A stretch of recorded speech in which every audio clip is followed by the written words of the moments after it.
Muito bem, queridos irmãos, eu queria compartilhar com vocês um assunto que me chamou a atenção nessa semana, que é a questão da saúde mental, não é? Nessa época que nós estamos vivendo, é muito provável que, além dos problemas de saúde pela Covid, pela pandemia, muitas pessoas talvez nem sejam infectadas pela Covid, mas vão desenvolver alguns problemas psicossociais, em razão do isolamento, em razão de todas as restrições que nós temos de ir e vir, não é?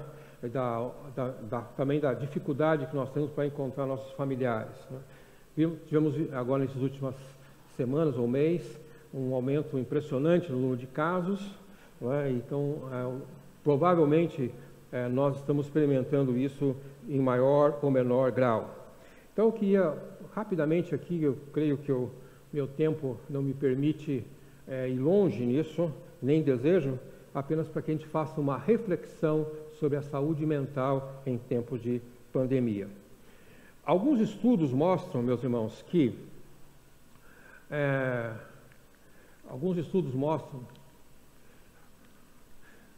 na China, por exemplo, o que aconteceu quando lá apareceu a Covid.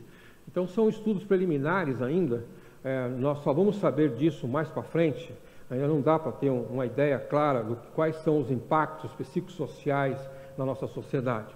Mas os estudos que mostraram aí na China, cerca de quase 54% da população entrevistada, 1.210 entrevistados, tiveram um impacto psicossocial, psicológico, que eles consideraram de moderado ou severo dentro de uma graduação que os pesquisadores criaram.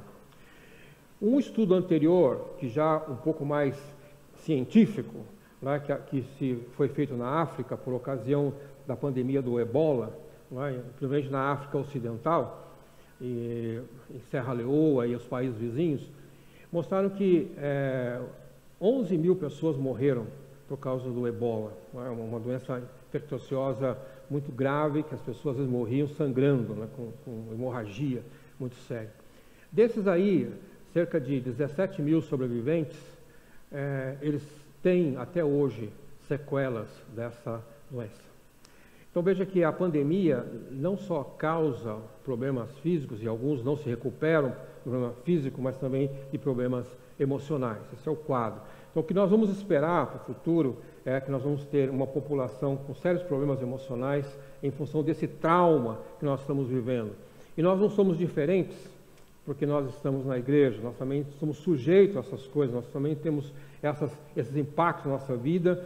Talvez alguns outros impactos nós podemos acrescentar como crentes, a ausência da igreja, né? Alguns que não vêm ao culto vão, de certa maneira, expressar isso de alguma maneira com ou enfraquecimento da fé, ou até, talvez, um outro modo de servir a Deus à distância, que a gente não encontra muita base bíblica para isso. Bom, o que nós sabemos é que essa pandemia, o medo é o que domina, não é? Então, os historiadores ou os pesquisadores estão mostrando que as reações emocionais e comportamentais incluem medo, tédio, solidão, ansiedade, não é? E insônia, até raiva, não é? As pessoas ficam extremamente nervosas quando elas não conseguem fazer as suas coisas, não é? Diretamente ou indiretamente, não é? Tive uma experiência recente agora que estava viajando e aí quando nós chegamos no aeroporto, nós tivemos muita dificuldade de fazer o teste do Covid nos Estados Unidos e isso nos causou um momento de raiva porque o pessoal da companhia aérea foi extremamente rigoroso com o teste do Covid e nós tivemos que desembolsar um dinheiro maior para poder fazer dentro do prazo que eles queriam e todas essas coisas. Isso causa na gente um estresse muito grande. Então, desse momento, talvez nós pudéssemos fazer aqui uma pequena reflexão, assim, quem é que não tem medo dessa pandemia? Quando a gente olha para a esquerda e olha para a direita e encontra um parente que está sofrendo disso, são inúmeros os pedidos de oração que nós recebemos no grupo da igreja, por fulano A, B ou C, fora aqueles que nós oramos pelas famílias enlutadas. Então, isso é uma coisa bem comum. Às vezes, irmãos, nós encontramos situações de desespero. Interessante que depois que acabou os campos de concentração nazistas foram fechados, alguém encontrou essa frase em uma das celas: se Deus existe, ele deverá implorar pelo meu perdão. Era um judeu que, diante daquele quadro desesperador e que nós até hoje ficamos inconformados com a maneira como eles foram tratados nos campos de concentração, então esse judeu, ele praticamente perdeu a sua fé, ou ele blasfemou contra Deus, porque ele não podia acreditar que Deus permitisse que aquelas coisas acontecessem. Então muitas pessoas talvez tenham passado por essas dificuldades todas, chega um momento de desespero, seja um momento em que ela desabafa de uma forma que não é normal, e ela culpa Deus por tudo que tem acontecido. Isso é comum acontecer em situações de tragédia, porque Deus permitiu que isso acontecesse. Será que Deus está vendo isso? São perguntas que surgem nesse momento. Isso é certamente uma reação, não é, carnal à maneira como a pessoa está sofrendo. Nós encontramos, por exemplo, no Provérbios, que o autor dos Provérbios, ele faz uma observação já prevendo que grandes dificuldades poderiam levar assim a um esquecimento de Deus, ou a riqueza também, quer dizer, os extremos poderiam levar a um problema de relacionamento. Provérbios capítulo 30, 7-9, ele fala assim: 2 coisas peço que me dês antes que eu morra. Mantém longe de mim a falsidade e a mentira. Não me dês nem pobreza nem riqueza, dá-me apenas o alimento necessário. Se não tenho demais, eu te negaria. Se não, tendo demais, eu te negaria e te deixaria. E diria: quem é o Senhor? Se ficasse pobre, poderia vir a roubar, desonrando assim o nome do meu Deus. Essa é a questão do sábio, não é, que escreve colocando que em situações de extrema sofrimento a gente pode desonrar a Deus, blasfemar, como a gente nesse caso do campo de concentração. E também quando nós olhamos a situação de Jó, e logo no começo, os primeiros capítulos, a Bíblia vai descrevendo como que ele perdeu tudo, ele teve uma doença que ele tinha que limpar com cacos de telha. E aí a própria mulher dele fala: por que você não amaldiçoa o seu Deus e morre? Não é? Então, Jó, mesmo ainda fragilizado, ele fala: mulher, você está louca, como é que eu posso fazer isso com Deus que é tão bom? Não é? Então, o justo Jó teve uma reação muito sábia, ou muito de fé em Deus mesmo, por causa para evitar esse tipo de coisa, né? E aí nós vamos olhar agora a Bíblia. Se você puder acompanhar comigo, eu queria que você abrisse sua Bíblia no primeiro capítulo de Gênesis, na criação. Nós vamos encontrar um texto que foi o texto que na verdade, que mexeu comigo quando eu estudava a Bíblia nessa semana, né? E aí nós vamos encontrar uma coisa interessante nesse livro de Gênesis capítulo 1, do verso 1 ao verso 4, né? Diz assim o texto: no princípio Deus criou os céus e a terra. Era a terra sem forma e vazia. Trevas cobriam a face do abismo, e o Espírito de Deus se movia sobre a face das águas. Disse Deus: haja luz, e houve luz. Deus viu que a luz era boa, e separou a luz das trevas. O texto de Gênesis aqui usa a palavra, diz assim, na versão internacional diz: a terra era sem forma e vazia. Quando a gente vai pegar o significado da palavra, nós podemos traduzir como a terra era desolada e vazia. O texto fala também que as trevas tomavam conta dos abismos. Mas tem uma coisa muito interessante: o Espírito de Deus pairava sobre o abismo. Esse é o ponto que eu queria enfatizar aqui com vocês essa manhã. Apesar da terra ser desolada, apesar da terra não ter forma, apesar da terra que podíamos talvez dizer que ela estava um caos do ponto de vista geográfico, o Espírito de Deus pairava sobre ela. E daqui eu quero que você pense que, apesar da situação desoladora com que o mundo vive hoje, Deus está presente, o Espírito de Deus está presente. Isso. Estava desde o princípio, quando a terra não era nada. Quando nós lemos o texto, nós percebemos que não se conseguia talvez nem enxergar a terra direito. Tal era a escuridão. E quando Deus ordena que apareça o firmamento, ele separa o céu da terra. Que as pessoas poderiam ver o céu agora, até então não podia se ver o céu. Mas o Espírito de Deus estava pairando, e a palavra aqui poderia dizer assim, ele flutuava mansamente sobre aquela coisa desolada. Então, seja qual for a situação que nós estamos vivendo hoje, desesperadora, talvez de muito medo, nós nunca podemos nos esquecer que o Espírito de Deus está no nosso meio. Essa é a palavra de consolação que nós encontramos aqui nesse texto que nós estamos lendo. E aí fica a pergunta para a nossa reflexão ainda. Como estamos lidando com a nossa saúde mental? Como nós estamos lidando com o nosso medo, com a nossa ansiedade?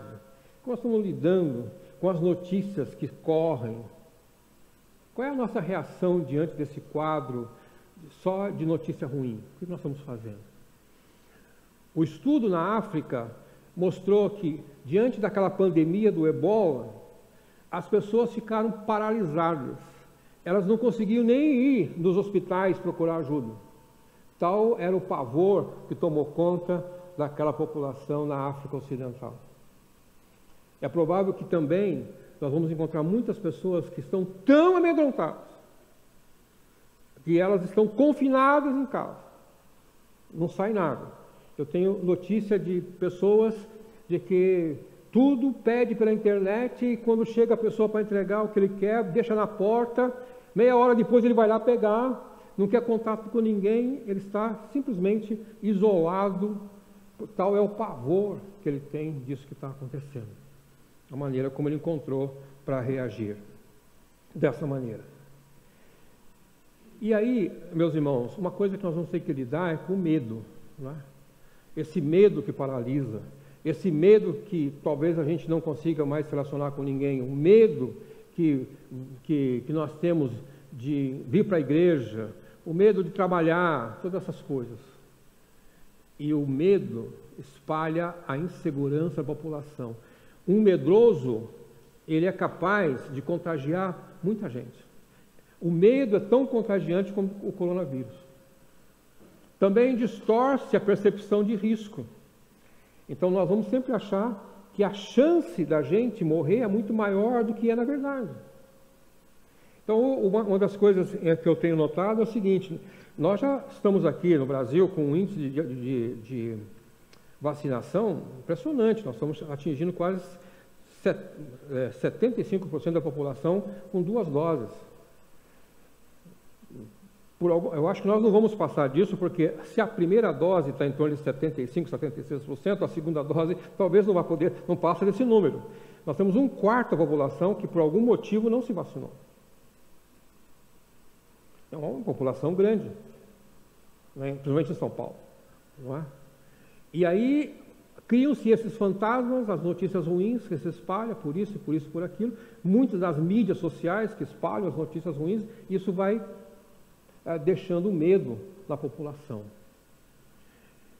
E eu vejo poucas pessoas encorajando. Olha, o nosso Deus é grande, nosso Deus está presente, nosso Deus pode te proteger. Isso. Não está uma contrapartida, né, nesse sentido. Não é? E o medo é a arma também de manipulação política. Não é? Então, olha que agora aqui eu cheguei, eu tenho a solução para você, não precisa mais se sentir lá, porque confia em mim que eu vou deixar você curado. Então, essas coisas todas podem acontecer numa situação de crise como essa. Não é? Mas aí nós encontramos um texto bíblico que fala assim, Mas eu, quando estiver com medo, confiarei em quem? Em ti, em Deus. Aquele que desde o princípio, embora a terra fosse desolada, vazia, sem forma, o Espírito dele estava lá. Então, aquele mesmo Espírito que estava no princípio, está conosco hoje também. É o nosso Consolador prometido por Jesus para nos amparar nessas horas difíceis. Então, se esse medo está tomando conta da gente, se esse medo está nos paralisando, não conseguimos fazer nossas atividades, então, mais do que hora do que a gente levantar nossas mãos para o Senhor, em Ti eu confio. O Senhor vai me guardar, o Senhor vai me proteger. Aqui. Não são as medidas, talvez, sanitárias, elas são importantes, eu não estou em nenhum momento criticando as medidas sanitárias, até porque eu já fui vacinado 3 vezes também, e tenho tomado bastante cuidado com isso. Mas eu confio no Senhor acima de tudo. O meu Deus é que me guarda, meu Deus é que me protege. É nele que eu confio, e nada mais. Porque eu sei que Ele está presente na minha vida, Ele está presente na vida da nossa igreja, e Ele vai nos sustentar, não importa o que.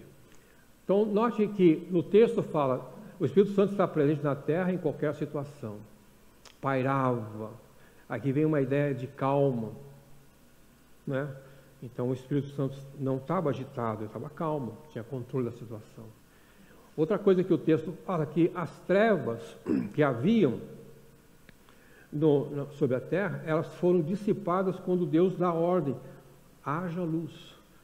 Então, há solução, a luz no sentido de solução, a luz no sentido de poder ver melhor, a luz no sentido de poder enxergar uma saída.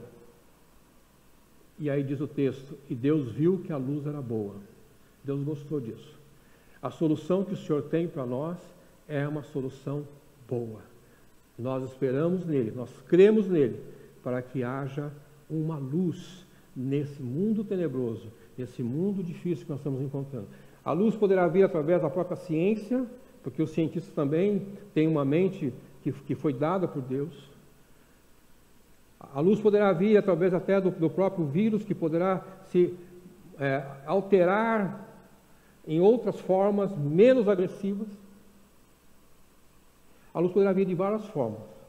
Mas se não vier através dos homens da ciência, o meu Deus cuida de mim, porque o Espírito dele está aqui no nosso meio. Amém? Deus te abençoe, querido irmão, viu? Confia nele.